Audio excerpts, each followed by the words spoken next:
కేసీఆర్ అంటున్నాడు కాంగ్రెస్ వస్తే రైతు బంధు బంద్ అవుతుందని. ఎందుకు బంద్ అవుతుందే? మేమేమన్నా దివానగాలమా? మాకేమన్నా దమాక్ లేదా? రైతు బంధు ఆపిన దివానగాడు ఎవడు? మరి ఇప్పుడు అన్నాడు కదా ఆయననే దివానగాళ్ళమా మేము బంద్ చేస్తామా అన్నాడు.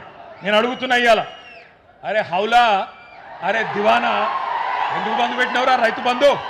నేను ప్రేక్షకుణ్ణి, మీలో మీరు కొట్టుకొని చావండి, నన్ను ఎంటర్టైన్ చేయండి అంతే.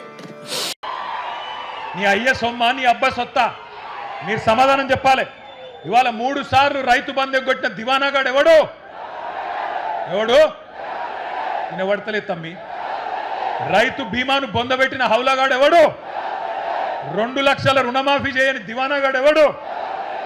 500 బోనస్ ఎగ్గొట్టిన ధోకెబాజ్గాడు ఎవడు? పంటలు కొనుగోలు చేయని బట్టెబాజ్గాడు ఎవడు? పక్కాన కేసులు పెడతాడా? కేసులు కాకపోతే మన అయ్యా ఏం పెట్టుకుంటాడో పెట్టుకోమని దేఖలేంగే.